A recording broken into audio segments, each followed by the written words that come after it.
जय हिंद। मैं संजय सिंह आप सभी को आप सब YouTube channel Sanjay online study zone पर स्वागत करता हूँ। यह प्रैक्टिस सेट नंबर 6 है दोस्तों, यूटेरिया वॉल्यूम 2 प्रैक्टिस सेट का। इसमें 15 प्रैक्टिस सेट दिया हुआ है, इसमें उसका 6 नंबर का प्रैक्टिस सेट है। इससे पहले 5 नंबर का प्रैक्टिस सेट मैं करवा चुका हूँ 5 तक, और उसका वीडियो मैं अपलोड कर दिया हूँ दोस्तों, और उसका प्लेलिस्ट भी अलग से मैं बना चुका हूँ। यदि आप लोग उसे देखना चाहते हैं तो चैनल के प्लेलिस्ट में जाएँ, वहाँ पर सारा वीडियो आपको अपलोड मिलेगा। साथ ही साथ यूटेरिया का फर्स्ट बुक भी आया था, उसका भी प्रैक्टिस सेट में डाल चुका हूँ। यदि आप लोग उसे देखना चाहते हैं तो उसका भी प्लेलिस्ट अलग से बना हुआ है, आप लोग उसे देख सकते हैं दोस्तों, और अपनी तैयारी में जीके जीएस को और मजबूती प्रदान कर सकते हैं। यदि आप लोगों को अच्छा लगता है तो वीडियो को लाइक करें, दोस्तों ग्रुप में शेयर करें, एंड चैनल को सब्सक्राइब करना ना भूलें। तो चलिए स्टार्ट करते हैं आज का प्रैक्टिस सेट नंबर 6 का, बीएसएससी इंटर लेवल का प्रैक्टिस सेट 6 का पहला प्रश्न। आज इसमें पहला प्रश्न क्या दिया गया है? इसमें दिया गया है फुहारा निम्नलिखित में से किस सिद्धांत पर काम करता है? फुहारा जो किस सिद्धांत पर काम करता है? तो फुहारा बर्नौली के सिद्धांत पर काम करता है। ऑप्शन नंबर ए हमारा सही आंसर है। बर्नौली के सिद्धांत के अनुसार यदि किसी बहते हुए तरल पदार्थ को गति में वृद्धि होती है तो साथ ही साथ इसके दाबों में कमी आ जाती है, जिसके कारण फुहारा किस पर, और फुहारा इसी सिद्धांत पर काम करती है। क्या होता है? जब बहती हुई तरल पदार्थ की गति में यदि वृद्धि होगी तो इसके दाब में कमी आती है, तो इस सिद्धांत पर फुहारा काम करता है। तो ऑप्शन नंबर ए बर्नौली के सिद्धांत पर, ऑप्शन नंबर ए हमारा सही आंसर है। फुहारा बर्नौली के सिद्धांत पर काम करता है, ऑप्शन नंबर ए सही आंसर है। 2 नंबर प्रश्न, डॉक्टर द्वारा आंख का नाक एवं गले के निरीक्षण में किस दर्पण का प्रयोग किया जाता है? तो डॉक्टर द्वारा आंख का नाक और गले के निरीक्षण में किस दर्पण का प्रयोग किया जाता है? तो अवतल दर्पण का, ऑप्शन नंबर सी हमारा सही आंसर है। अवतल दर्पण का प्रयोग किया जाता है। यह अवतल दर्पण द्वारा बना प्रतिबिंब साइज में बीम से बड़ा या छोटा हो सकता है।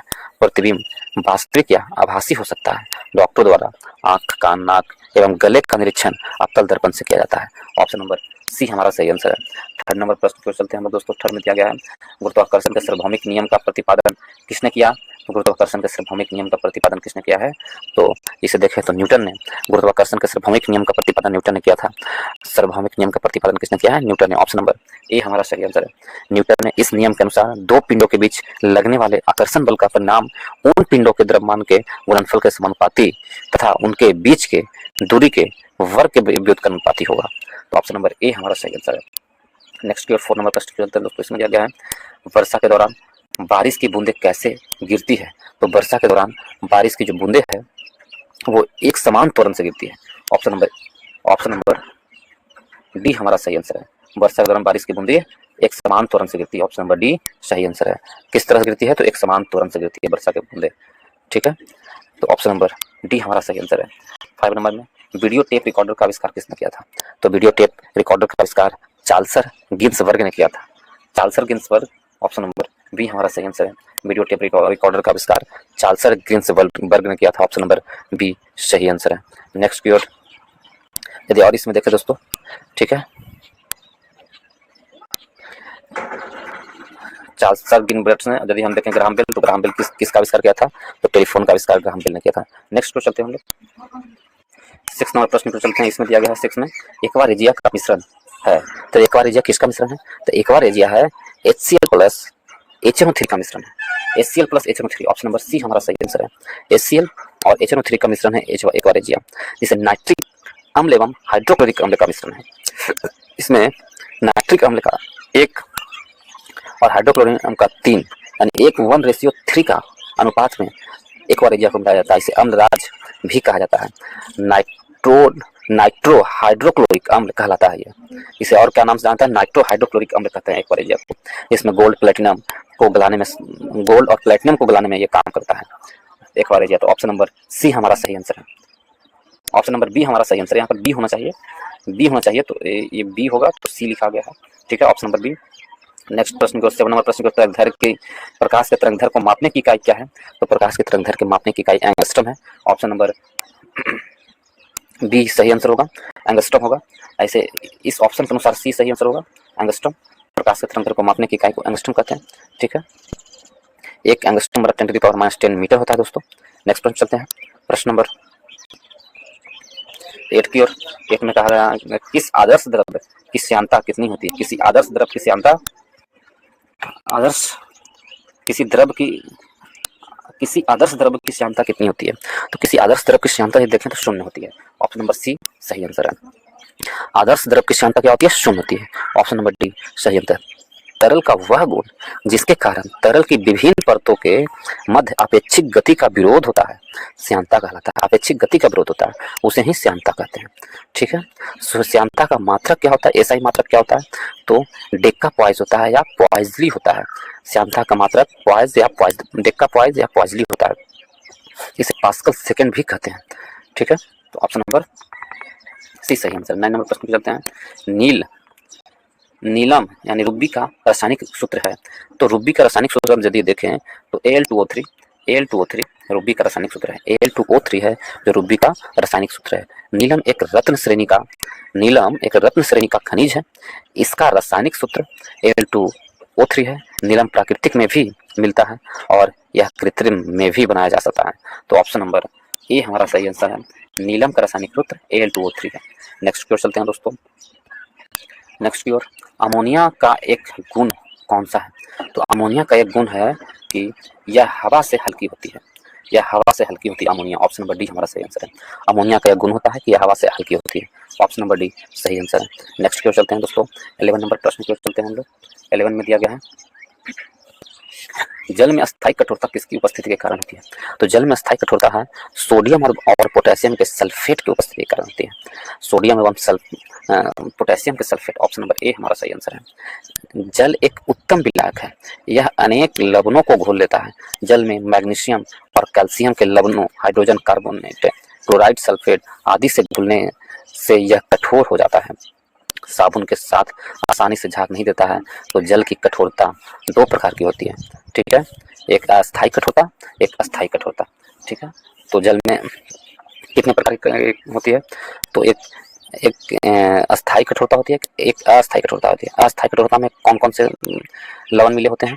तो वह जल जिसमें मैग्नीशियम और कैल्शियम के हाइड्रोजन कार्बोनेट के लवण उपस्थित होते हैं, मैग्नीशियम और कैल्शियम के हाइड्रोजन कार्बोनेट के लवण उपस्थित होते हैं, वह अस्थायी जल कहलाते हैं। अस्थायी जल कौन होगा? मैग्नीशियम और कैल्शियम के हाइड्रोजन कार्बोनेट के लवण उपस्थित होती है, वो अस्थायी होता है। और अस्थायी जल जिसमें कैल्शियम और मैग्नीशियम के क्लोराइड तथा सल्फेट के घुले होने पर अस्थायी कठोरता होती है। देखिए, 2 अस्थायी कठोर जो जल कठोर होती है उसमें कैल्शियम और मैग्नीशियम का क्लोराइड और सल्फेट होता है, और जिसमें सोडियम और पोटेशियम का सल्फेट होता है। अस्थायी कठोरता में सोडियम और पोटेशियम का सल्फेट होता है। जिस जल में अस्थायी कठोर होता है तो उसमें सोडियम और पोटेशियम का सल्फेट, सॉरी दोस्तों इसमें आंसर ही गलती दिया हुआ है, इसका आंसर गलत है। मैग्नीशियम और कैल्शियम के सल्फेट होते हैं। ठीक है, क्लोराइड और सल्फेट होते हैं अस्थायी कठोर में। तो ऑप्शन नंबर बी सही आंसर होगा। नेक्स्ट को चलते हैं। 12 नंबर प्रश्न मैचिंग दिया हुआ है दोस्तों, इसको मैच करेंगे हम लोग। इसमें दिया गया है जी मार्कोनिक। तो जी मार्कोनिक किसके हैं? रेडियो के आविष्कारक जी मार्कोनिक है। जे एल ब्रेट टेलीविजन के आविष्कारक है। ग्राहम बेल टेलीफोन के आविष्कारक है। थॉमस एल्वा एडिसन ग्रामोफोन के आविष्कारक है। तो 1, 2, 3, 4 सभी के सभी आंसर सही है। ऑप्शन नंबर ए हमारा सही आंसर है। नेक्स्ट चलते हैं 13 नंबर प्रश्न की ओर। इसमें दिया गया है प्रयोगशाला में सिल्वर नाइट्रेट घोल को ब्राउन बोतलों में रखा जाता है क्योंकि सिल्वर नाइट्रेट घोल को ब्राउन बोतलों में इसलिए रखा जाता है कि ब्राउन बोतलों में प्रकाश गुजरने का रास्ता बंद हो जाता है। ब्राउन बोतलों में प्रकाश गुजरने का रास्ता बंद हो जाता है, इसलिए सिल्वर नाइट्रेट को ब्राउन बोतल में रखा जाता है। ऑप्शन नंबर बी हमारा सही आंसर है। ऑप्शन नंबर बी सही आंसर है। सिल्वर नाइट्रेट को लूनर कास्टिक भी कहा जाता है। सिल्वर नाइट्रेट को क्या कहा जाता है? Lunar caustic. Option number B सही आंसर है। ब्राउन बोतलों में प्रकाश गुजरने का रास्ता बंद हो जाता है। नेक्स्ट की ओर चलते हैं दोस्तों। 14 नंबर प्रश्न की ओर। हाइपो का रासायनिक सूत्र क्या है? हाइपो का रासायनिक सूत्र होता है Na2S2O3 5H2। Na2S2O3 5H2। Option number A हमारा सही आंसर है। हाइपो का रासायनिक सूत्र होता है, ऑप्शन नंबर ए सही आंसर है। Na2O2 हाइपो का रासायनिक सूत्र होता है Na2S2O3 × 5H2। कुछ और महत्वपूर्ण रासायनिक सूत्र देख रहे दोस्तों जो हमेशा एग्जाम में पूछे जाते हैं। यदि उसे देखें तो उसमें जैसे कास्टिक सोडा का रासायनिक सूत्र आपसे पूछा जाता है एग्जाम में, हमेशा पूछा जाता है सब एग्जाम में। तो कास्टिक सोडा का रासायनिक नाम NaOH होता है। कास्टिक पोटाश का रासायनिक नाम भी पूछा जाता है, तो कास्टिक पोटाश का रासायनिक नाम KOH होता है। कास्टिक पोटास का नाम, सोरा का या नाइट्रर का KNO3, KNO3 सोरा का रासायनिक सूत्र होता है, और नौसादर का रासायनिक सूत्र होता है NH4Cl, लिथार्ज का रासायनिक सूत्र होता है PbO, लिथार का रासायनिक सूत्र PbO, लाल सिंदूर का रासायनिक सूत्र Pb3O4, Pb3O4, सोरे का अम्ल का रासायनिक सूत्र होता है HNO3, सोरे के अम्ल का रासायनिक सूत्र क्या होता है HNO3।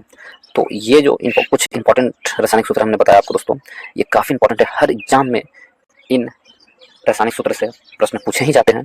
एक बार फिर से मैं स्पीड से दोहरा दूं, देखिए हमसे प्रश्न पूछा हाइपो का रासायनिक सूत्र क्या होता है Na2H2O3 5H2O, ये ऑप्शन नंबर ए हमारा सही आंसर है। लेकिन आपसे और कुछ महत्वपूर्ण रासायनिक सूत्र, caustic soda NaOH, caustic potash KOH, सोरा KNO3, नौसादर NH4Cl, लिथार्ज PbO, लाल सिंदूर Pb3O4 और सोरे का अम्ल HNO3। तो ऑप्शन नंबर ए हमारा सही आंसर है। 15 नंबर प्रश्न के चलते मिले कौन सा युग्म सही मिलान नहीं है, कौन सही मिलान नहीं है? तो इसमें फर्स्ट में दिया हुआ है विटामिन B1 बायोटीन, ये गलत मिलान है दोस्तों। विटामिन, यदि इसे देखें विटामिन B3 तो नियासिन, ये सही है। विटामिन B3 नियासिन, ये बिल्कुल सही है। विटामिन B12 साइनोक्वालरिन, ये भी सही है। विटामिन K फिलोक्वानिन, ये भी सही है। तो मिलान कौन नहीं सही है? ऑप्शन नंबर ए हमारा सही नहीं है। इस प्रकार ऑप्शन नंबर ए हमारा सही आंसर है। विटामिन B1 को कि थायमिन कहा जाता है। विटामिन B1 का साइंटिफिक नेम क्या है? तो थायमिन है, ना कि बायोटीन है। तो ऑप्शन बायोटीन किसे कहते हैं? बायोटीन विटामिन C7 को कहते हैं, B7 को। विटामिन B7 को कहा जाता है, विटामिन B7 को कहा जाता है बायोटीन, ठीक है। और विटामिन B1 को थायमिन कहा जाता है। तो ऑप्शन नंबर ए हमारा गलत है। इस प्रकार ऑप्शन नंबर ए हमारा सही आंसर है। 16 नंबर प्रश्न पर यदि हम चलते हैं तो इसमें देखेंगे निम्नलिखित में से कौन सी कोशिका मानव शरीर की सबसे लंबी कोशिका है? तो मानव शरीर की सबसे लंबी कोशिका के बारे में पूछा गया है। तो इन चार ऑप्शन में से ऑप्शन नंबर ए तंत्रिका कोशिका मानव शरीर की सबसे लंबी कोशिका है। ऑप्शन नंबर ए सही आंसर है। सबसे लंबी कोशिका कौन है? तंत्रिका कोशिका। ऑप्शन नंबर ए सही आंसर है। शरीर की सबसे जटिल कोशिका भी होती है तंत्रिका कोशिका। शरीर की सबसे जटिल कोशिका भी होती है तंत्रिका कोशिका। तो ऑप्शन नंबर ए हमारा सही आंसर है। 10th प्रश्न को चलते हैं दोस्तों, 17 नंबर प्रश्न की ओर। 17 में एक वयस्क मानव में सामान्यतः चौवन होते हैं। तो एक वयस्क मानव में सामान्यतः चौवन की संख्या कितनी होती है? 12 होती है। वयस्क मानव में चौवनों की संख्या कितना होती है? 12। ऑप्शन नंबर डी हमारा सही आंसर है। वयस्क मानव में चौवनों की संख्या 12 होती है। ऑप्शन नंबर डी हमारा सही आंसर है। नेक्स्ट प्रश्न को चलते हैं दोस्तों। नेक्स्ट में दिया गया है 18 नंबर प्रश्न की ओर। 18 में दिया गया है कि मनुष्य के शरीर में निम्न में से कौन सा उत्सर्जित अंग नहीं है? तो मनुष्य के शरीर में कौन है जो उत्सर्जी अंग नहीं है? ये प्रश्न दिया गया है। तो मनुष्य के शरीर में जो हृदय है वो उत्सर्जी अंग नहीं है। ऑप्शन नंबर डी हमारा सही आंसर है। मनुष्य के शरीर में हृदय जो है उत्सर्जी अंग नहीं है। मनुष्य के शरीर में उत्सर्जी अंग वृक्क होता है, त्वचा होता है, वृक्क होता है, त्वचा होता है, यकृत होता है और फेफड़ा होता है। ये सब मनुष्य के शरीर में उत्सर्जी अंग है। यकृत, वृक्क, त्वचा और फेफड़ा मनुष्य के शरीर का क्या है? उत्सर्जी अंग है। जबकि हृदय है जो उत्सर्जी अंग नहीं है। ऑप्शन नंबर डी हमारा सही आंसर है। नेक्स्ट प्रश्न चलते हैं दोस्तों। 19 नंबर प्रश्न में निम्नलिखित में से कौन मध्य कान की हड्डी है? तो मध्य कान की हड्डी कौन है? ये प्रश्न पूछा है। यदि हम देखें तो मैलियस, इनकस, स्टेपिज, ये तीनों का तीनों मध्य कान की हड्डी है। ऑप्शन नंबर डी हमारा सही आंसर है। ये तीनों मध्य कान की हड्डी है। ऑप्शन नंबर डी हमारा सही आंसर है। यदि हम देखें मानव के कान 3 भागों में बांटा गया है, बाहरी कान, मध्य कान, भीतरी कान। मध्य कान में 3 छोटी हड्डियां होती हैं जिसमें मैलियस, इनकस, स्टेपिज और मैलियस, इनकस तथा स्टेपिज होती है। तो ऑप्शन नंबर डी हमारा सही आंसर है। नेक्स्ट क्वेश्चन चलते हैं 20 नंबर प्रश्न को देखते हैं दोस्तों। इसमें दिया गया है किसी पेशीय में संकुचनशील प्रोटीन होता है। तो कौन से पेशीय में संकुचनशील प्रोटीन होता है? तो एक्टिन और मायोसिन। किसी पेशीय में संकुचनशील प्रोटीन कौन सा प्रोटीन होता है? तो एक्टिन होता है, एक मायोसिन प्रोटीन। तो ऑप्शन नंबर ए हमारा सही आंसर है। किसी भी पेशीय में संकुचनशील प्रोटीन होता है उसका नाम एक्टिन है और मायोसिन है। ऑप्शन नंबर बी हमारा सही आंसर है। नेक्स्ट को चलते हैं 21 नंबर प्रश्न को। यदि हम देखें दोस्तों 21 में दिया गया फेफड़े के हृदय के लिए रक्त को ले जाने वाले रुधिर वाहिका को क्या कहते हैं? फेफड़े से हृदय की ओर जो रक्त ले जाता है उस रुधिर वाहिका को क्या कहते हैं? तो उसे फुसफुस सिरा कहते हैं। ऑप्शन नंबर सी हमारा सही आंसर है, फुसफुस सिरा। फेफड़े से हृदय के लिए शुद्ध रक्त ले जाने वाली रुधिर वाहिका को फुसफुस सिरा या पल्मोनरी वेन कहा जाता है दोस्तों। ऑप्शन नंबर सी हमारा सही आंसर है। यदि शरीर से हृदय की ओर रक्त ले जाने वाली रक्त वाहिका को सिरा कहते हैं। शरीर से हृदय की ओर और फेफड़े से हृदय की ओर फुसफुस सिरा, और शरीर से हृदय की ओर जो रक्त को ले जाता है उसे सिरा कहते हैं। सिरा में अशुद्ध रक्त अर्थात कार्बन डाइऑक्साइड युक्त रक्त होता है। ठीक है, तो ऑप्शन नंबर सी, फेफड़े से हृदय के लिए रक्त को ले जाने वाली रुधिर वाहिका को फुसफुस सिरा कहा जाता है। ऑप्शन नंबर सी हमारा सही आंसर है। नेक्स्ट की ओर चलते हैं। नेक्स्ट में दिया हुआ है 22 नंबर प्रश्न में, निम्नलिखित में से किसका सह संबंध रक्तचाप से है। तो किसका सह संबंध रक्तचाप से है, तो अधिवृक्का का संबंध रक्तचाप से। ऑप्शन नंबर डी हमारा सही आंसर है। 23 में पारिडॉक्सिन किस विटामिन को कहा जाता है। तो पारिडॉक्सिन यदि हम कहें तो विटामिन B6 को पारिडॉक्सिन कहते हैं। ऑप्शन नंबर ए हमारा सही आंसर है। विटामिन B6 को पारिडॉक्सिन कहते हैं, और इसकी कमी से रक्तक्षीणता, चर्म रोग और पेसिन एक्टिन नामक बीमारी होता है। तो ऑप्शन नंबर ए हमारा सही आंसर है। ऑप्शन नंबर ए सही आंसर है। नेक्स्ट की ओर चलते हैं दोस्तों। 24 नंबर प्रश्न में इसमें दिया गया मनुष्य के शरीर में पसलियों की संख्या क्या है। मनुष्य के शरीर में पसलियों की संख्या 24 है। ऑप्शन नंबर ए हमारा सही आंसर कितना है, 24 है। मनुष्य के शरीर में पसलियों की संख्या कितना होता है, 24 होता है। 24 होता है। यदि आपसे जोड़ा पूछ लिया जाए तो 12 जोड़ी होती है। 24 कुल संख्या 24 होती है, लेकिन जोड़ी में 12 होती है। ठीक है, ऑप्शन नंबर ए हमारा सही आंसर है। 25 में दिया गया है कि गर्भनाल में कितनी ध्वनियां होती है। तो गर्भनाल में 2 ध्वनियां होती है। ऑप्शन नंबर ए हमारा सही आंसर है। नेक्स्ट क्वेश्चन चलते हैं दोस्तों। 26 नंबर प्रश्न की ओर। निम्नलिखित से किस बौद्ध भिक्षु के आग्रह पर महात्मा बुद्ध ने बौद्ध संघ में स्त्रियों को प्रवेश देना स्वीकार किया था। तो किस बौद्ध भिक्षु के आग्रह पर भगवान बुद्ध ने स्त्री को बौद्ध संघ में प्रवेश देने का स्वीकार किया था। तो वो कौन बौद्ध भिक्षु थे, तो आनंद के कहने पर। ऑप्शन नंबर बी हमारा सही आंसर है। बौद्ध भिक्षु आनंद के कहने पर महात्मा बुद्ध ने स्त्रियों को बौद्ध संघ में प्रवेश करने की अनुमति दिए थे। तो ऑप्शन नंबर बी हमारा सही आंसर है। नेक्स्ट क्वेश्चन चलते हैं। 27 नंबर प्रश्न की ओर। निम्नलिखित मगध के राजवंशों को कालक्रम सजाइए। इसमें दिया हुआ पहला नंद वंश, फिर है शिशुनाग वंश, फिर मौर्य वंश, फिर उसके बाद हार्यक वंश। तो सबसे पहले यदि हम इसमें दिया हुआ नंद वंश, तो नंद वंश का कार्यकाल देखें तो 345 से लेकर के 345 से लेकर के नंद वंश का 345 से लेकर 322 ईसा पूर्व था। ठीक है, ईसा पूर्व था दोस्तों। उसी प्रकार यदि मौर्य वंश देखें तो मौर्य वंश 322 से लेकर के 185 ईसा पूर्व। मौर्य वंश का 185 ईसा पूर्व। शिशुनाग वंश देखें तो शिशुनाग वंश 413 से लेकर के 413 से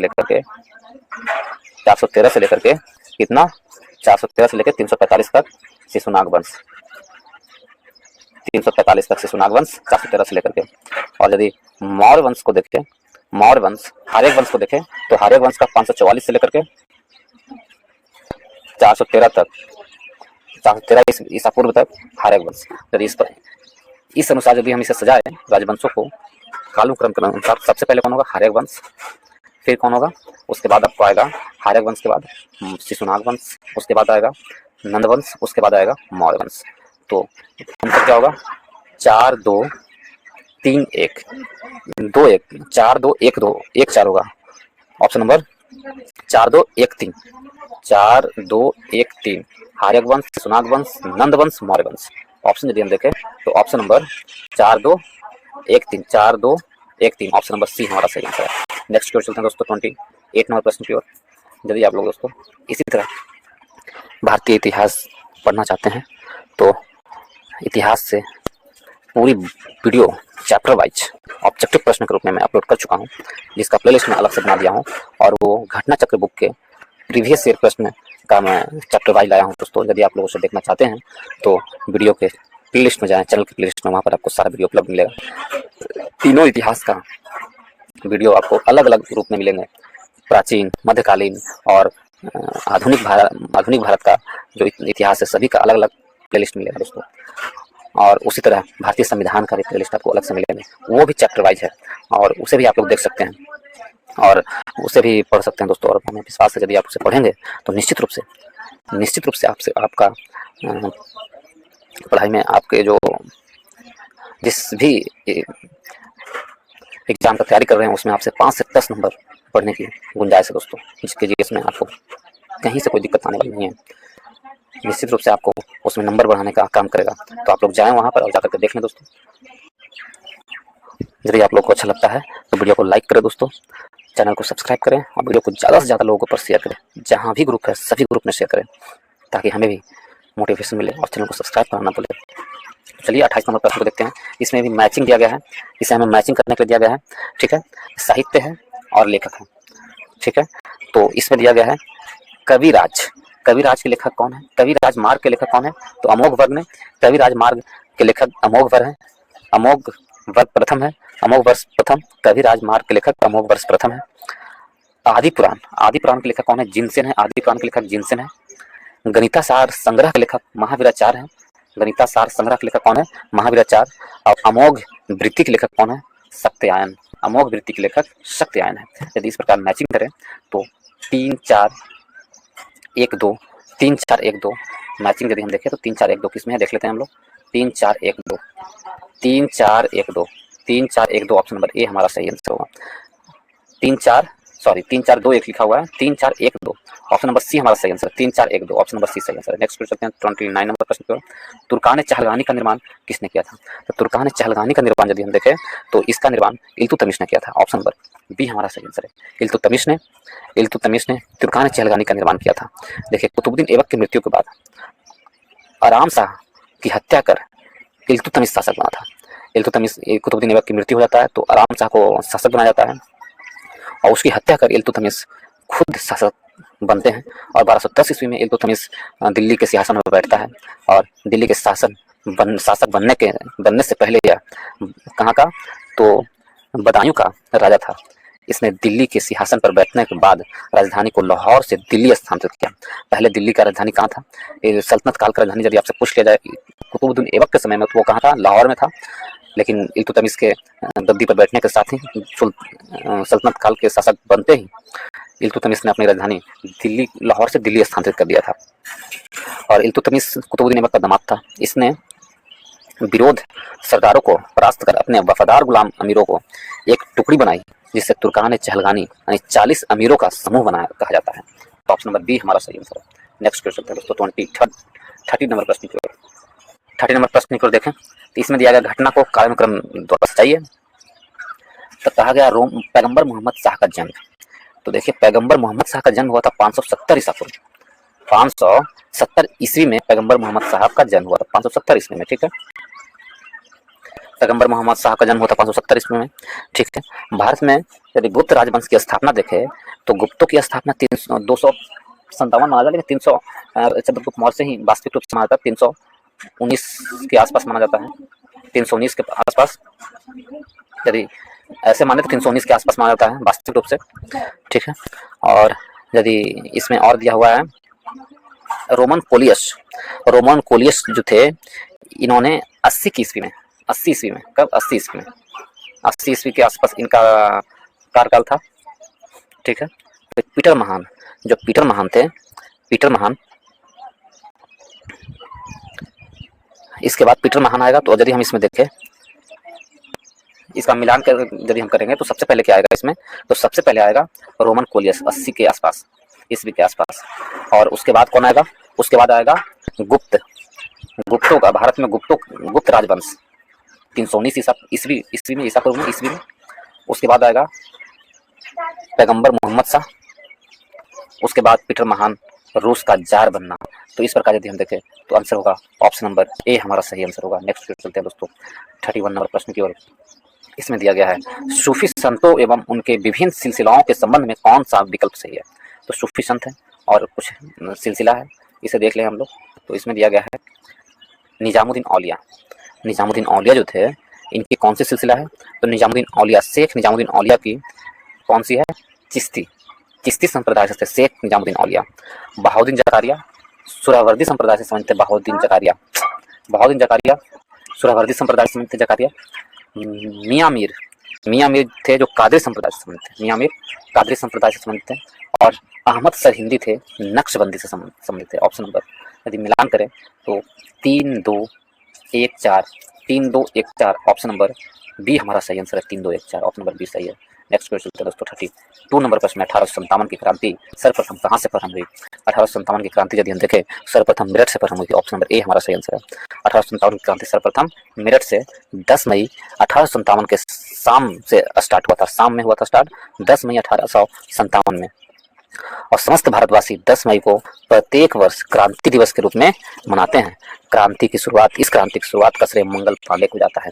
ठीक है।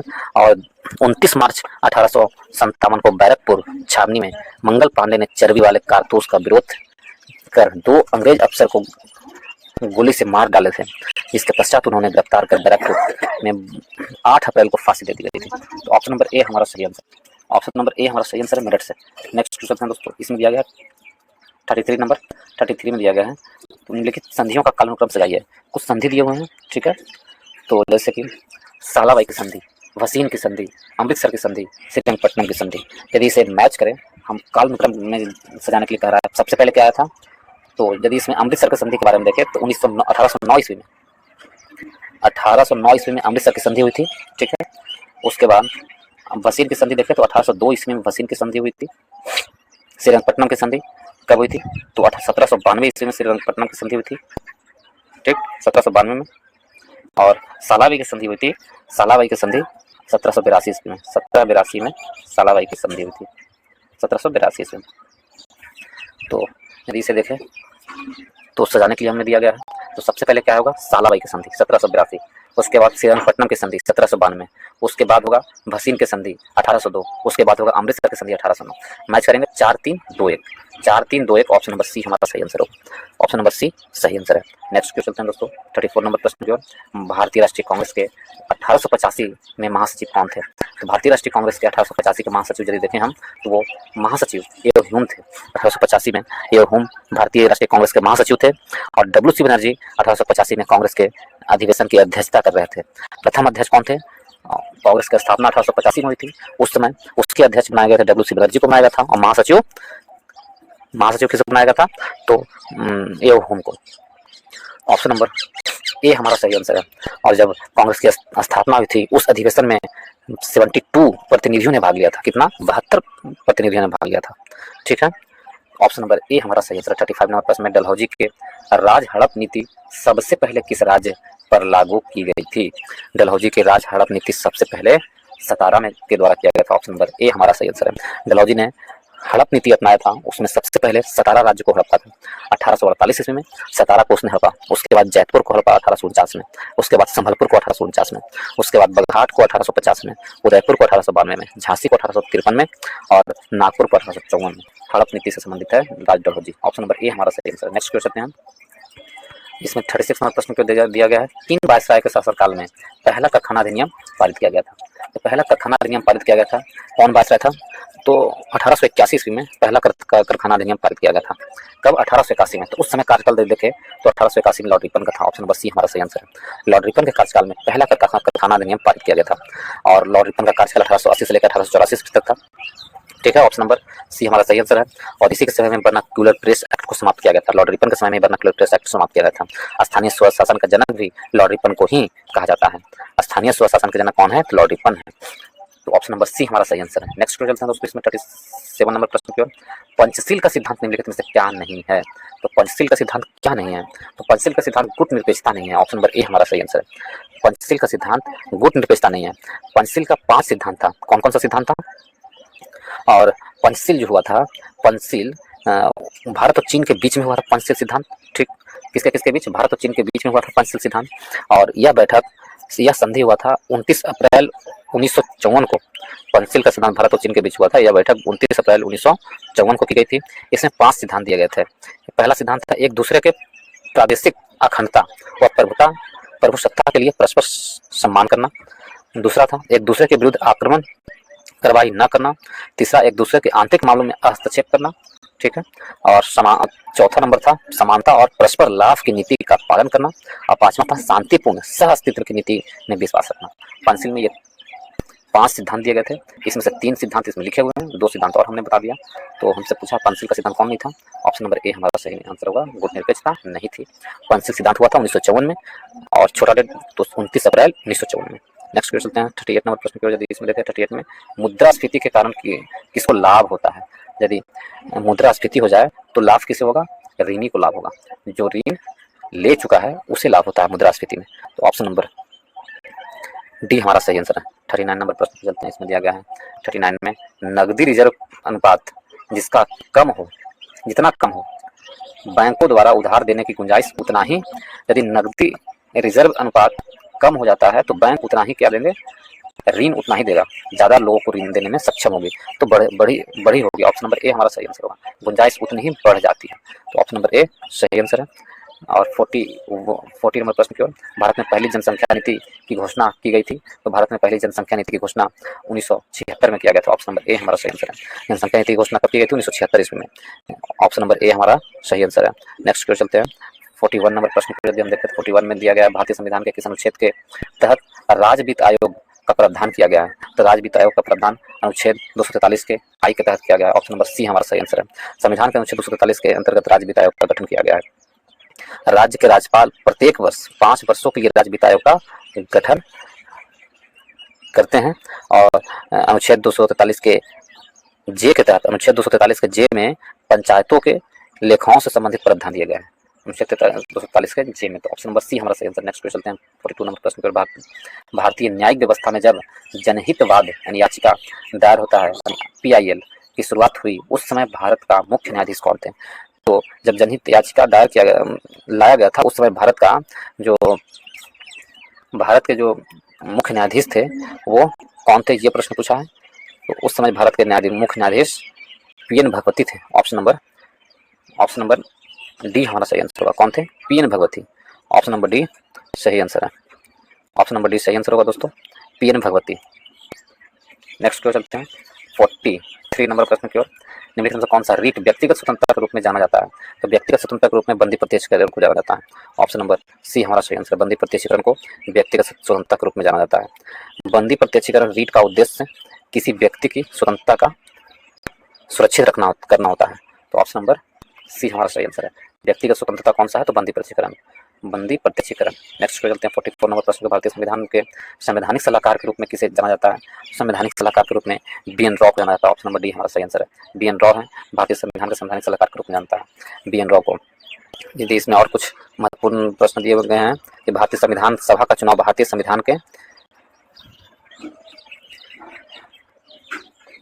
संविधान की रचना के लिए किया गया था, और ब्रिटेन से स्वतंत्र होने के बाद संविधान सभा के सदस्य ही प्रथम संसद के सदस्य बने थे।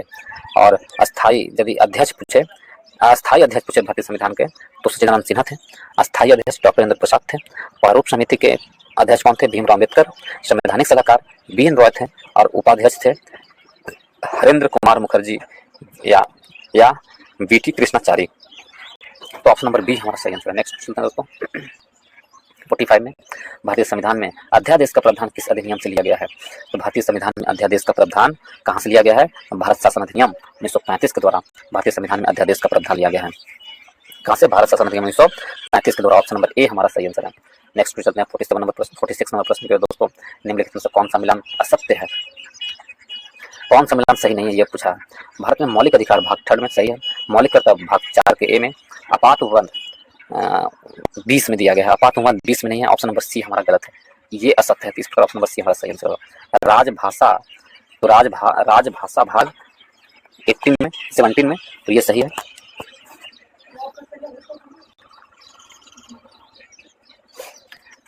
तो जो आपात उपबंध है, आपात उपबंध भाग 18 में दिया हुआ है, ना कि 20 में, ऑप्शन नंबर सी हमारा सही आंसर है। अनुच्छेद 352 में आपात की घोषणा की जाती है, आपात की उद्घोषणा अनुच्छेद 352 के तहत की जाती है। ठीक है, 3 प्रकार के आपात हमारे संविधान में दिए गए हैं, एक 352 है, 356 है और 360 है। ठीक है, 52, 56 और 60। यदि 352 में देखें तो वित्तीय आपात की उद्घोषणा की जाती है। 352 में देखें तो आंतरिक अशांति के आधार पर 352 में आंतरिक अशांति के आधार पर आपात घोषित की जाती है, और 356 में राष्ट्रपति शासन लगाया जाता है, और 360 में वित्तीय आपात के आधार पर अनुच्छेद 360 में वित्तीय आपात के आधार पर आपातकाल घोषित किया जाता है। तो ऑप्शन नंबर सी हमारा सही आंसर है। नेक्स्ट यदि चलते हैं दोस्तों, इसमें दिया गया है राज्य के नीति निर्देशक सिद्धांत के निम्नलिखित अनुच्छेदों में से कौन सा अंतर्राष्ट्रीय शांति और सुरक्षा के सिद्धांत से संबंधित है? तो अंतर्राष्ट्रीय शांति और सुरक्षा के सिद्धांत से कौन सा अनुच्छेद संबंधित है? अनुच्छेद 51 है, जो अंतर्राष्ट्रीय शांति एवं सुरक्षा से, ऑप्शन नंबर ए हमारा सही आंसर है। अंतर्राष्ट्रीय शांति एवं सुरक्षा समिति अनुच्छेद 51, अनुच्छेद 51 है, ठीक है, अनुच्छेद 51 में ऑप्शन नंबर ए हमारा सही आंसर है, अनुच्छेद 51। नेक्स्ट क्वेश्चन चलते हैं दोस्तों। नेक्स्ट में दिया गया है 48 नंबर प्रश्न में, 48 में दिया गया है स्थानीय निकायों का, तो स्थानीय निकायों का क्या है, तो स्थानीय निकायों का अनुच्छेद, स्थानीय निकायों का इसमें दिया गया निम्नलिखित चुनाव निर्वाचन आयोग द्वारा संपादित किया जाता है, तो स्थानीय निकाय, ऑप्शन नंबर डी हमारा सही आंसर है। तो इसमें क्या गया है कि संसद, राज्य विधानमंडल, राष्ट्रपति, उपराष्ट्रपति का चुनाव संविधान के अनुच्छेद 324 के तहत निर्वाचन आयोग द्वारा संपादित किया जाता है, जबकि पंचायत, नगर पालिका का चुनाव निर्वाचन आयोग द्वारा संपादित किए जाते हैं, तो ऑप्शन नंबर डी हमारा सही आंसर है।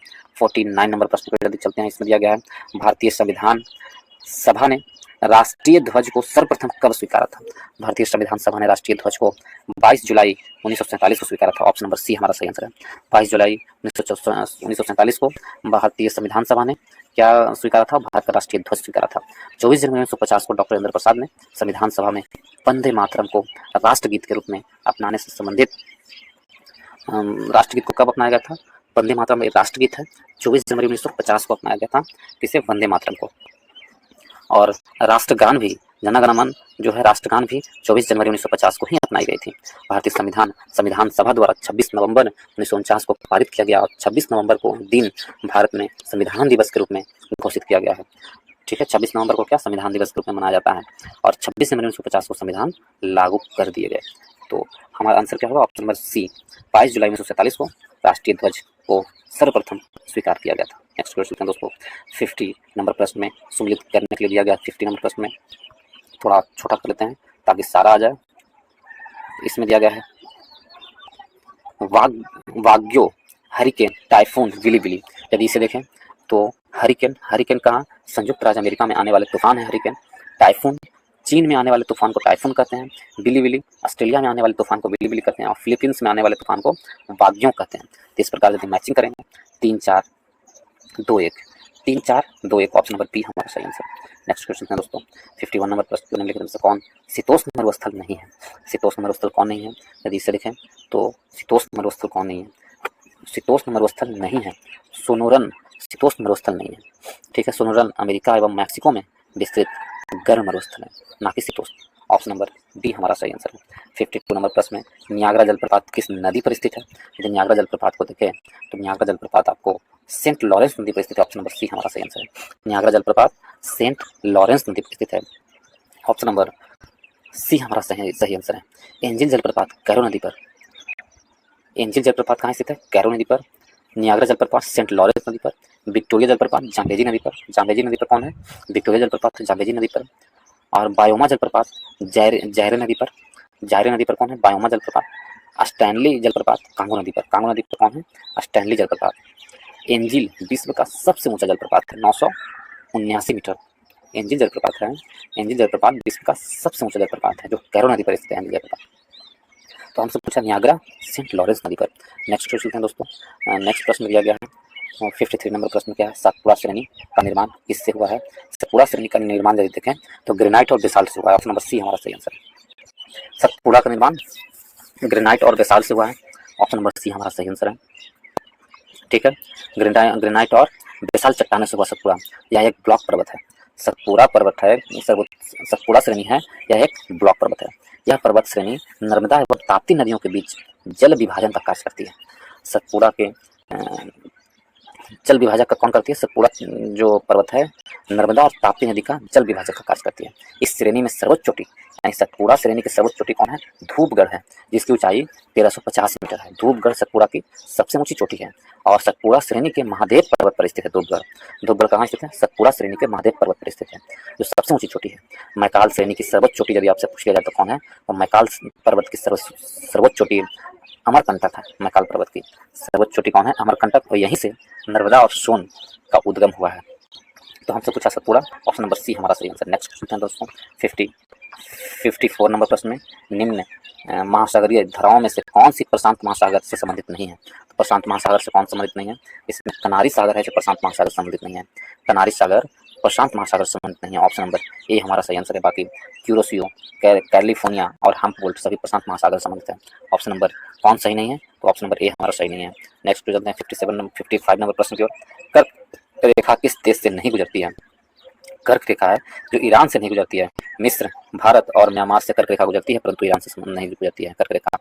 तो कर्क रेखा ईरान से नहीं गुजरती है। ऑप्शन नंबर सी हमारा सही आंसर है। ठीक है, कर्क रेखा विश्व के जिन देशों से गुजरती है उनमें से हवाई द्वीप, बहमास, मौरितानिया, अल्जीरिया, लीबिया, मिस्र, भारत, म्यांमार, ओमान, मैक्सिको, माली, नाइजर, चाड, सऊदी अरब, संयुक्त अरब अमीरात, बांग्लादेश, चीन तथा ताइवान, इन देशों से कर्क रेखा गुजरती है। ऑप्शन नंबर सी हमारा सही है, ईरान से नहीं गुजरती है। नेक्स्ट क्वेश्चन चलते हैं दोस्तों। 56 नंबर प्रश्न को निम्नलिखित में से कौन एक भिन्न है?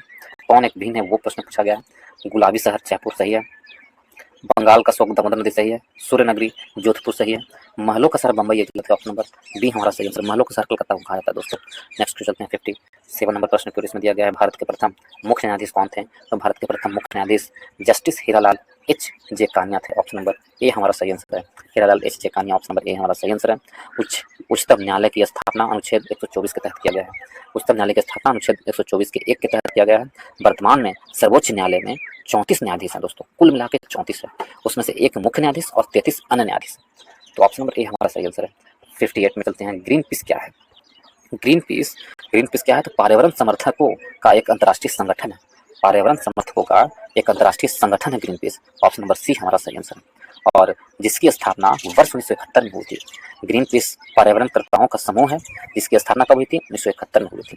ऑप्शन नंबर सी हमारा सही आंसर है। नेक्स्ट चलते हैं दोस्तों 59 नंबर प्रश्न की ओर। इसमें भी मैचिंग दिया हुआ है। इसमें दिया गया सलीम अली, तो पक्षी वैज्ञानिक थे सलीम अली। क्या थे? सलीम अली पक्षी वैज्ञानिक थे, ठीक। और ईओ बिल्सन क्या थे? कीट वैज्ञानिक थे ईओ बिल्सन, वैज्ञानिक थे E O Wilson. M S Swaminathan क्या है? एम एस स्वामीनाथन आपको कृषि वैज्ञानिक है। एम एस स्वामीनाथन कृषि वैज्ञानिक है। और एम गाडगिल आपको पर्यावरण शास्त्री एम गाडगिल है। इस प्रकार यदि मैचिंग करें हम तो क्या आंसर हो जाएगा? मैचिंग करें तो आंसर हो जाएगा 4-3-2-1। ऑप्शन नंबर डी हमारा सही आंसर है। नेक्स्ट क्वेश्चन चलते हैं दोस्तों 60 नंबर प्रश्न की ओर। 60 नंबर प्रश्न दिया गया दोस्तों, इंडियन ब्यूरो ऑफ माइंस का मुख्यालय कहाँ है? इंडियन ब्यूरो ऑफ माइंस का मुख्यालय यदि हम देखें तो कहाँ है? इंडियन ब्यूरो ऑफ माइंस का मुख्यालय नागपुर में। ऑप्शन नंबर डी हमारा सही आंसर है। इंडियन ब्यूरो ऑफ माइंस का मुख्यालय कहाँ है? नागपुर में। इसकी स्थापना राष्ट्रीय खनिज नीति सम्मेलन की सिफारिश पर 1 मार्च 1948 में किया गया था। इसकी स्थापना 1948 में की गई थी। ऑप्शन नंबर डी हमारा सही आंसर है। 61 नंबर प्रश्न को देखते हैं। इसमें स्वस्थाने यानी इन सिटू क्या है? तो इन सिटू क्या होता है? वनस्पति या जंतुओं का संरक्षण उनके मूल प्राकृतिक आवास क्षेत्र में करना ही इन सिटू कहलाता है। ऑप्शन नंबर ए हमारा सही आंसर है। नेक्स्ट प्रश्न चलते हैं दोस्तों। नेक्स्ट को दिया हुआ है इसमें राष्ट्रीय पर्यावरण अनुसंधान केंद्र कहाँ स्थित है? तो राष्ट्रीय पर्यावरण अनुसंधान केंद्र यदि हम देखें वो कहाँ स्थित है? तो राष्ट्रीय पर्यावरण अनुसंधान केंद्र नागपुर में स्थित है। ऑप्शन नंबर ए हमारा सही आंसर है। नागपुर में राष्ट्रीय पर्यावरण अनुसंधान केंद्र स्थित है। ऑप्शन नंबर ए हमारा सही आंसर है। यदि आपसे पूछ लिया जाए भारतीय वन अनुसंधान केंद्र कहाँ स्थित है? तो भारतीय वन अनुसंधान केंद्र कहे तो देहरादून में है। देहरादून में भारतीय वन अनुसंधान केंद्र है। शुष्क वन अनुसंधान केंद्र कहाँ है? तो जोधपुर में है। शुष्क वन अनुसंधान संस्थान केंद्र कहाँ है? जोधपुर में है। इंदिरा गांधी वानिकी अकादमी देहरादून में स्थित है। इंदिरा गांधी वानिकी अकादमी कहाँ है? देहरादून में है। विश्व वानिकी दिवस कब मनाया जाता है? आपसे पूछा जाए तो 21 मार्च को विश्व वानिकी दिवस मनाया जाता है। भारतीय वन प्रबंधन संस्थान कहाँ स्थित है? तो भोपाल में स्थित है भारतीय वन प्रबंधन संस्थान। इस प्रकार ऑप्शन नंबर ए हमारा सही आंसर है। 63 नंबर प्रश्न पर चलते हैं। इसमें दिया गया है राजर्षि नाम से किसे जाना जाता है? राजर्षि के नाम से पुरुषोत्तम दास टंडन को जाना जाता है। राजर्षि ऑप्शन नंबर सी हमारा सही आंसर है। पुरुषोत्तम दास टंडन को राजर्षि के नाम से जाना जाता है। ठीक है, नेक्स्ट चलते हैं दोस्तों 64 नंबर प्रश्न पर। 64 में निम्नलिखित में से कौन उष्णकटिबंधीय घास का भूमि है? तो उष्णकटिबंधीय घास का भूमि कौन सा है? तो उष्णकटिबंधीय घास का भूमि लानोज है जो उष्णकटिबंधीय घास का भूमि है। यह दक्षिण अमेरिका के उत्तरी पश्चिमी भाग में पाया जाता है। लानोज कोलंबिया वेनेजुएला देश में पाया जाता है। लानोज घास का मैदान कहाँ पाया जाता है? कोलंबिया और वेनेजुएला में। तो ऑप्शन नंबर ए हमारा सही आंसर है। नेक्स्ट क्वेश्चन जो चलते हैं दोस्तों, बेल्ट कहाँ पाया जाता है? तो बेल्ट आपको दक्षिण अमेरिका में, प्रेरिज उत्तरी अमेरिका में, और स्टेपीज यदि आपसे पूछ लिया जाए तो स्टेपीज यूरोप में पाया जाता है। दक्षिणी एशिया और यूरोप में पाया जाता है। एशिया और यूरोप के मध्य में स्टेपीज। नेक्स्ट 65 में विश्व बैंक का मुख्यालय कहाँ स्थित है? यदि विश्व बैंक का मुख्यालय आपसे पूछ लिया जाए तो ये कहाँ स्थित है? तो विश्व बैंक का मुख्यालय आपको वाशिंगटन डीसी में है। ऑप्शन नंबर बी हमारा सही आंसर है। वाशिंगटन डीसी में विश्व बैंक का मुख्यालय है। इसकी स्थापना कब हुई थी? इसकी स्थापना 1944 में हुई थी। जुलाई 1944 में विश्व बैंक की स्थापना हुई थी। ठीक है, नेक्स्ट क्वेश्चन चलते हैं दोस्तों। इसमें दिया गया है नेक्स्ट प्रश्न दिया गया है। इसमें है हाल ही में नियुक्त किए गए मुख्यमंत्रियों के संबंध में कौन सा सही सुमेलित है? तो फिलहाल में 5 राज्यों में चुनाव किए गए थे दोस्तों, 4 राज्यों में। उनमें नए नए मुख्यमंत्री चुने गए, उनका नाम पूछा गया। इसमें इसमें दिया गया विष्णु देव साय। तो विष्णु देव साय छत्तीसगढ़ के मुख्यमंत्री, ये बिल्कुल सही सुमिलित है। मोहन यादव मध्य प्रदेश के मुख्यमंत्री, ये भी सही है। भजन लाल शर्मा राजस्थान के मुख्यमंत्री, ये भी सही है। तो इनमें से सभी का सभी सही है, तीनों के तीनों ऑप्शन सही है। तो हमसे पूछा है कौन सा ऑप्शन सही है, तो तीनों के तीनों सही सुमिलित है। एक जगह और हुआ था, तेलंगाना में चुनाव हुआ था, वहाँ के मुख्यमंत्री रेवंत रेड्डी है। तेलंगाना के मुख्यमंत्री कौन? रेवंत रेड्डी। नेक्स्ट पे चलते हैं दोस्तों, 67 में दिया गया है, डेविस कप विश्व टेस्ट का खिताब ऑस्ट्रेलिया को हराकर इस देश ने अपने नाम किया था। डेविस कप विश्व टेस्ट का खिताब ऑस्ट्रेलिया को हराकर इटली ने अपने नाम किया था। ऑप्शन नंबर बी हमारा सही आंसर है, इटली ने जीता था ऑस्ट्रेलिया को हराकर, उपविजेता ऑस्ट्रेलिया था। 68 में दिसंबर 2023 में देश की पहली हिमालयी एयर सफारी की शुरुआत राज्य में की गई। पहली हिमालयी एयर सफारी की शुरुआत किस राज्य में है? उत्तराखंड में। ऑप्शन नंबर डी हमारा सही आंसर है, हिमालयी एयर सफारी का शुरुआत उत्तराखंड राज्य में किया गया, 16 दिसंबर 2023 में किया गया था। नेक्स्ट की ओर चलते हैं दोस्तों, इसमें दिया गया है हिंद महासागर और दक्षिणी लाल सागर में हूती विद्रोहियों द्वारा समुद्री जहाजों को निशाना बनाया गया। हूती विद्रोहियों का संबंध किस देश से है? तो हूती विद्रोहियों का संबंध किस देश से है? तो हूती विद्रोहियों हैं जो यमन से थे। ऑप्शन नंबर सी हमारा सही आंसर है।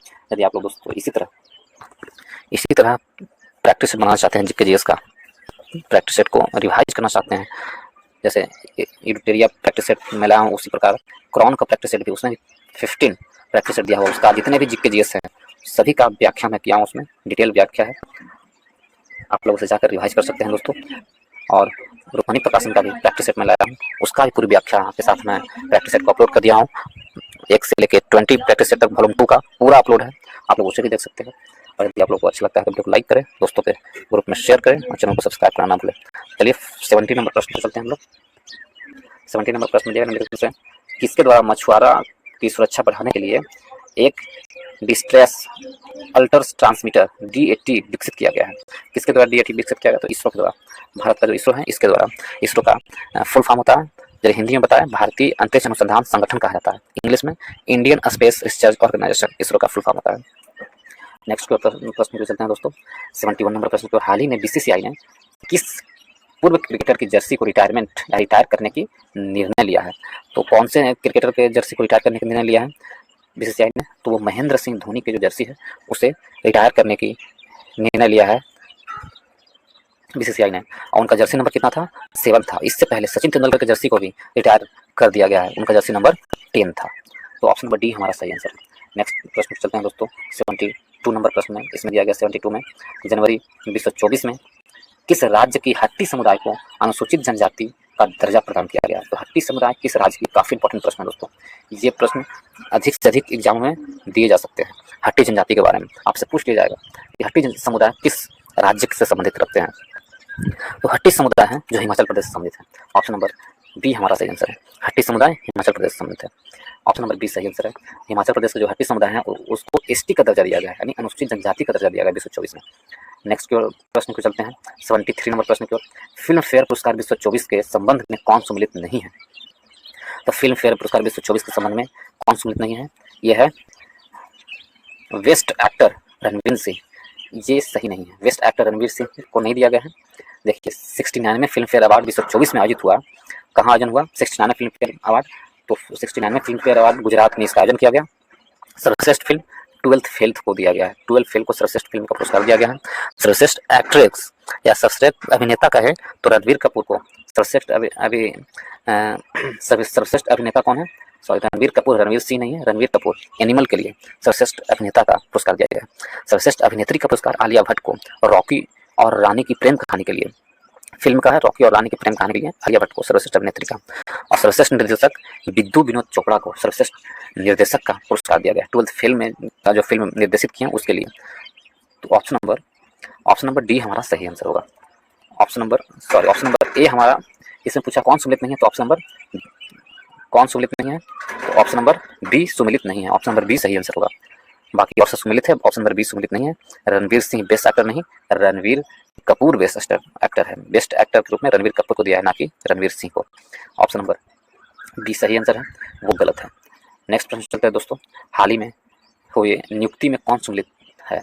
तो हाल ही में कुछ नियुक्ति किए गए हैं, उसमें से कौन सा सही सम्मिलित है? इसे देखिए, अनीश दयाल सिंह CRPF के महानिदेशक बनाए गए हैं, सही है, CRPF के महानिदेशक अनीश कुमार सिंह को बनाए गए हैं। ठीक, अरविंद पनगड़िया 16वें वित्त आयोग के अध्यक्ष बनाए गए, ये भी सही है। अरिंदम बागची संयुक्त राष्ट्र में भारत के अस्थायी प्रतिनिधि हैं, ये भी सही है। तो उपरोक्त में से सभी सही है। ऑप्शन नंबर डी हमारा सही आंसर है। तीनों को नई नियुक्ति की गई, ऑप्शन नंबर डी सही आंसर है। नेक्स्ट एंड लास्ट प्रश्न के लिए दोस्तों, कोटिंग इंडिया या England Mughal India the origin of empire नामक पुस्तक किसके द्वारा लिखी गई है? इस पुस्तक के लेखक कौन है? नंदिनी दास है। ऑप्शन नंबर सी हमारा सही आंसर। इस पुस्तक के लेखक नंदिनी दास है। इसके साथ ही इस वीडियो को समाप्त करते हैं दोस्तों। यदि आप लोगों को अच्छा लगा है तो वीडियो को लाइक करें, दोस्तों ग्रुप में शेयर करें और चैनल को सब्सक्राइब करना ना भूलें। चलिए, इस वीडियो को देखने के लिए बहुत बहुत धन्यवाद।